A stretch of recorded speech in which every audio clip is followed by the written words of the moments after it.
Alright guys, so last video we covered pretty much everything to do with the PWM.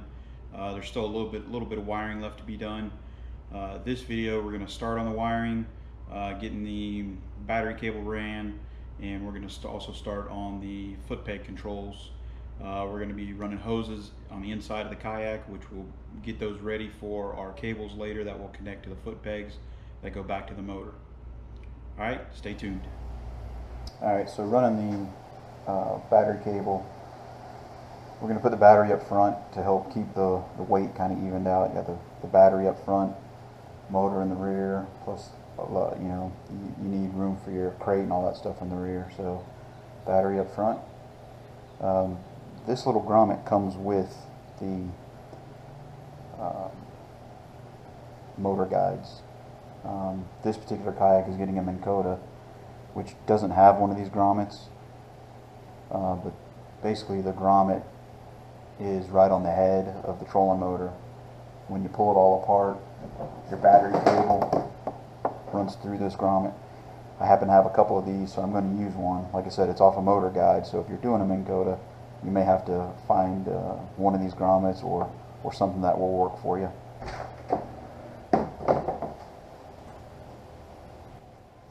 So depending on what grommet you end up, you're going to want to pick a flat surface, probably up towards the top somewhere, and make sure that you've got enough clearance on the back side to be able to run your wire through.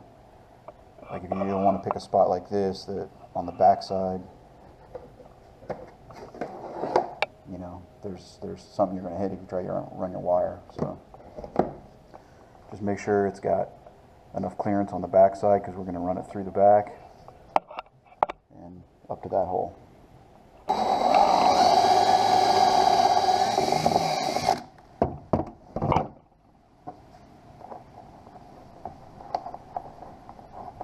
You want this to be a super snug fit. Always start small and work your way bigger. So that's probably good right there.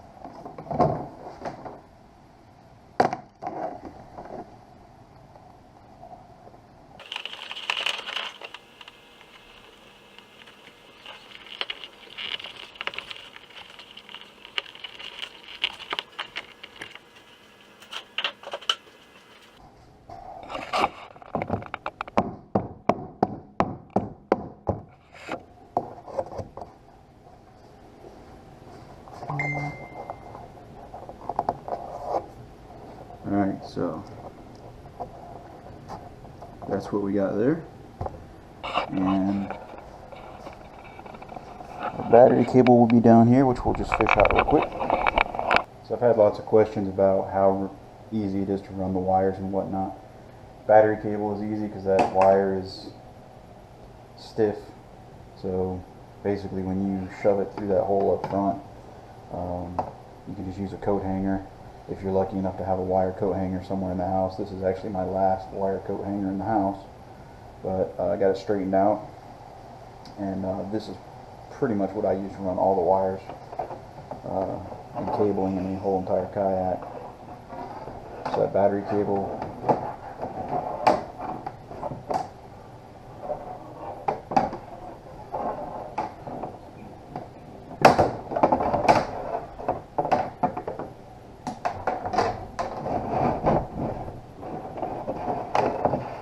right there. So I mean, it's literally just 2 minutes of fishing with a coat hanger to pull that out.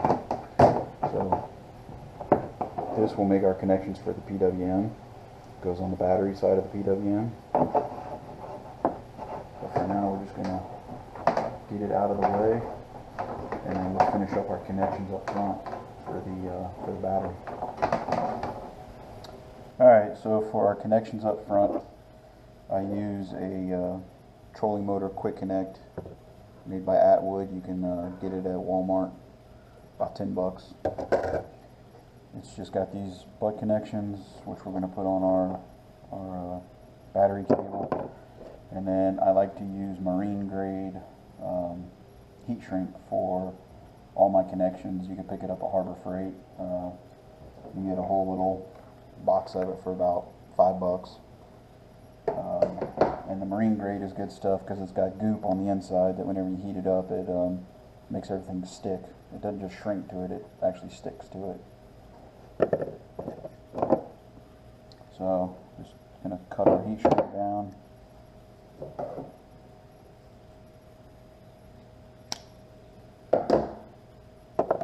Make sure that goes on before you do your butt splices, otherwise it's not going to go on.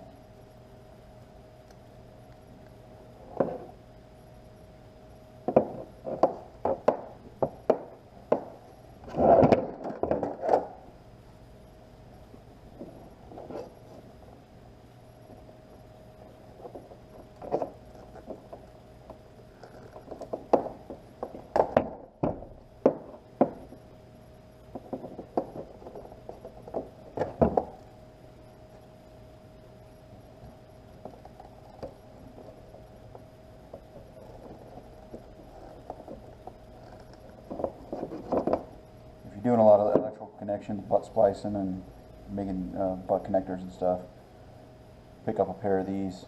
These will crimp things like you will not believe. A lot nicer than those little cheap wire pliers and whatnot.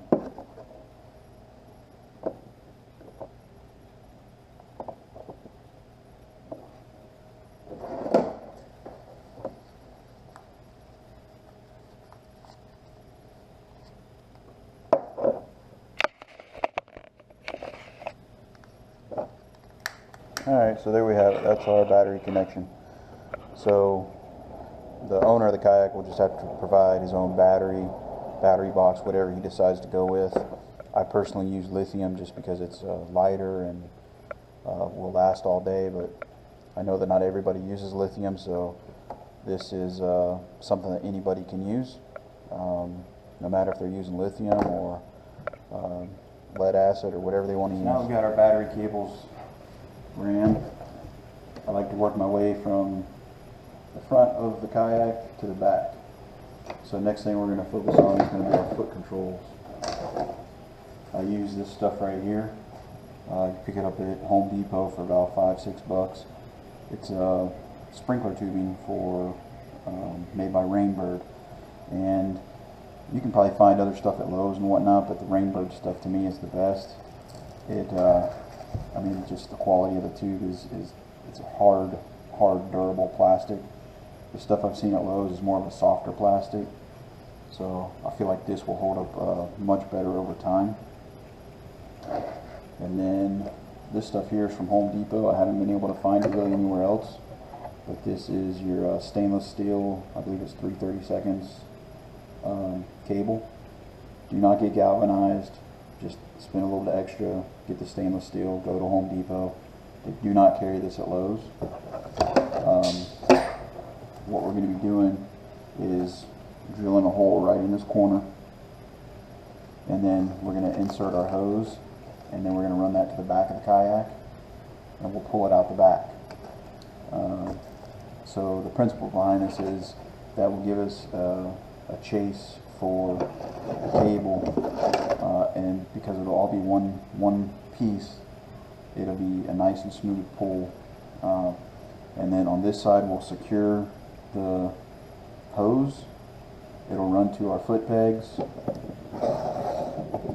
We will remove the lock on the back side of the foot pegs, and then we will use some ferrule connectors and make our connections to the back of the foot peg, so that when you push this peg, it will pull that cable, which will then steer the motor. So this is 1/4-inch hose, what it says on the package, and it's using a 1/4-inch hole. So imagine that. What I recommend is taking that piece of scrap that we cut out earlier, or anything, drill you a 1/4-inch hole, or whatever size hole you think your hose is. Drill that first, and then size it up. That way you got a better idea before you actually go drilling into your kayak what kind of hole you're going to need and if it's going to work. And I mean, that's perfect. It's very snug. There's no wiggle. That's perfect. So that's a 1/4-inch bit with the 1/4-inch Home Depot Rainbird sprinkler line. So what I'm going to do is I'm going to go right in that corner for our line. So this hose is going to stick out about that far, and then we're going to use cable tie downs, which I get from Harbor Freight. We're going to put 2 of those here to secure this so that it doesn't move or wiggle, and then out of that our cable will come.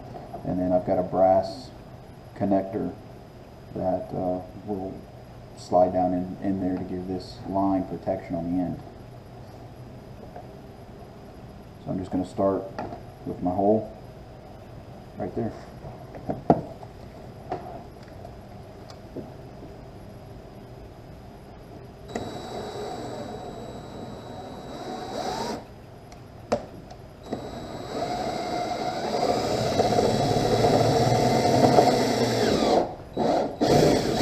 And as I drill that hole, I'm going to turn it sideways, because I know that our line is going to be running in that direction.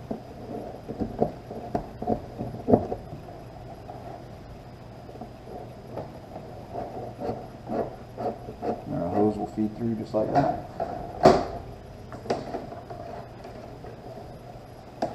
Now, before we go sticking this in the hole and running it back, we're going to take that coat hanger from earlier, and you can see I left these little bit of indentations in it from whenever we pulled it apart, and that's perfect for sliding on that hose and keeping that hose tight to the coat hanger. So because when we go pulling this out the other end, we don't want to put any tape or anything around it to hold it on, because then that means our hole has to be that much bigger. So this will slide in the end, and it'll keep it on. So when we go pulling it out the other end, it'll be a nice tight hole, just like on this side. Alright, so what I've done is I've stuck a coat hanger in this side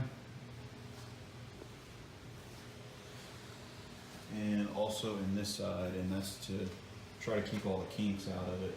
Because when we run it through the hull of the kayak, we're not going to have much access to be able to straighten in and get the kinks out, so this just makes it a little bit easier.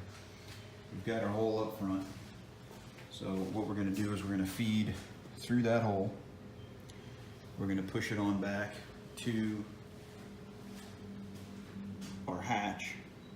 Now, one thing we got to watch out for is there's a scupper hole right here, so we definitely want to make sure we go on the other side of that scupper hole so that there's a much of a direct path as possible.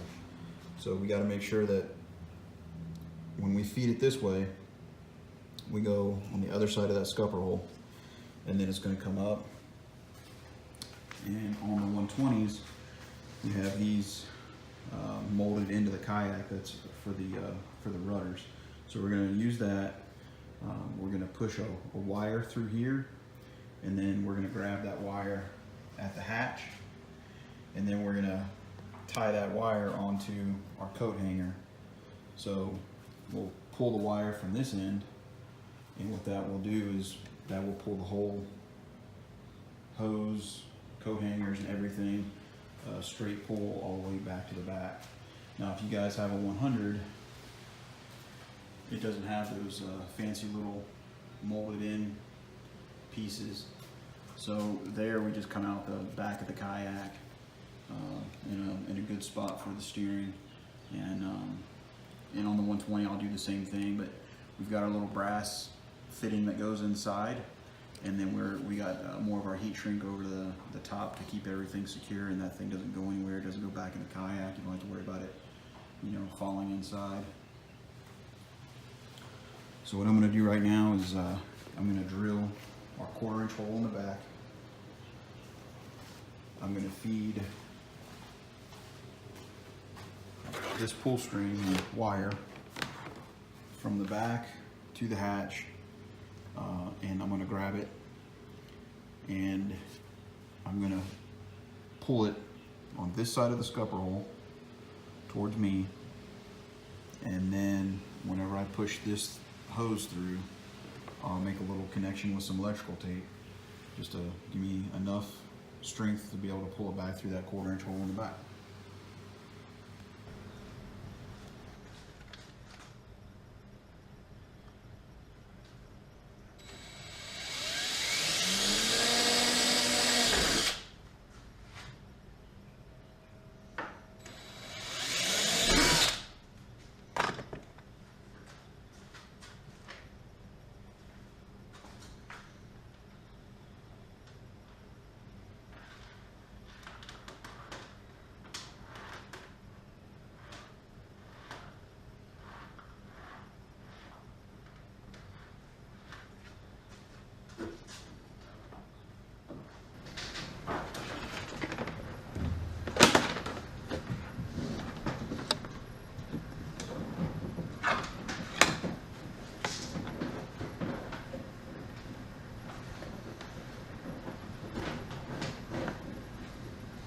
So that's our hose coming from the front.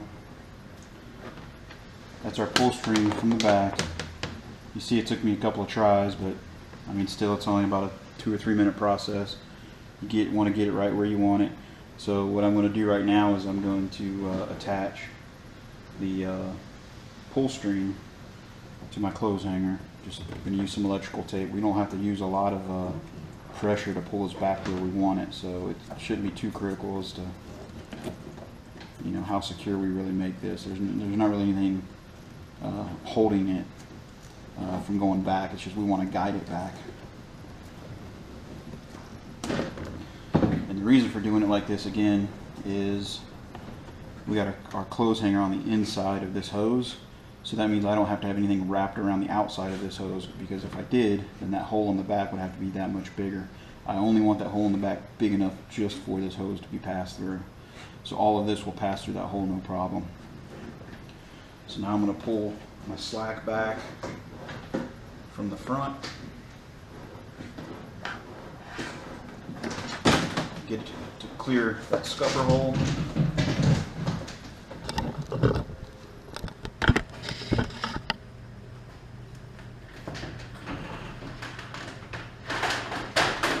Pull the whole thing back towards the rear.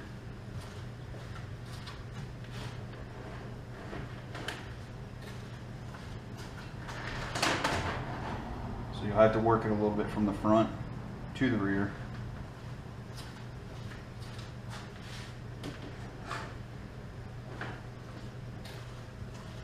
Just to get it to pull nice and easy. If you got 2 people, then that would be a plus.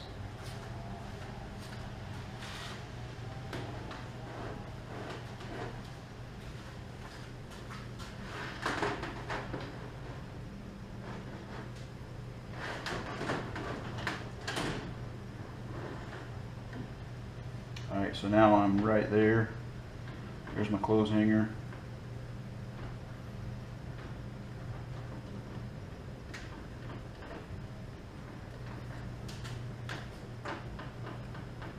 So the clothes hanger is now out, and then there's my hose.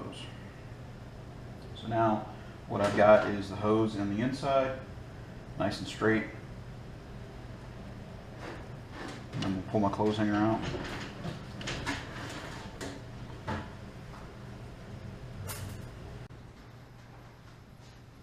Alright, so now we've got our cable going, or our hose going all the way back to the back. Nice straight feed. I'm going to pull my coat hanger out of this side. Now don't let this slip back in like it's trying to do. So what I use on the end of these hoses, it's a 1/4 inch brass sleeve. You can pick it up at Home Depot or Lowe's. They're about a buck for a pack of 2. So to do the whole kayak both sides, you need 2 packs. And what happens is I just take that brass sleeve, push it into that hose, just like that, push it all the way to the end.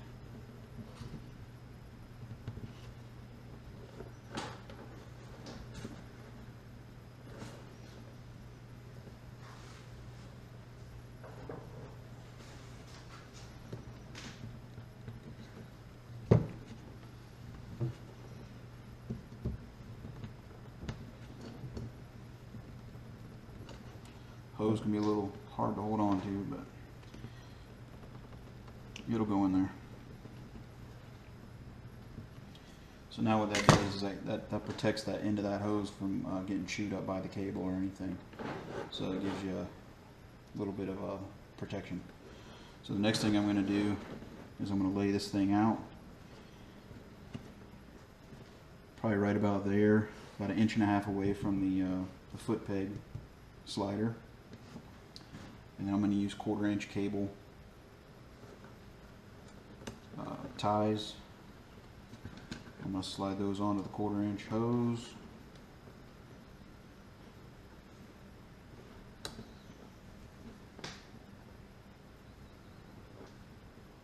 I'm going to mark them out. About right there looks good.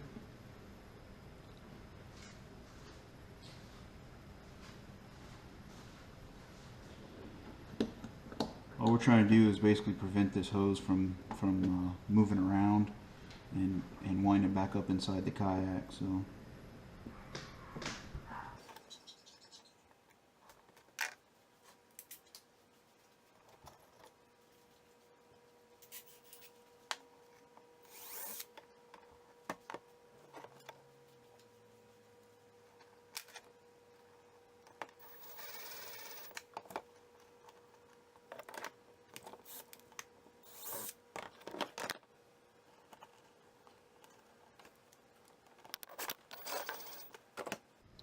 there we go. So that's not going to go anywhere.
Alright, so that's it for this video. We got our battery cable ran and we got our foot pegs ran. The next video we'll actually be working on getting the motor mount installed. We're going to get our well nuts installed and we'll get the motor mount bolted on and getting it all ready for the motor. Alright, please like and subscribe, leave me some comments, and we'll see you guys on the next one.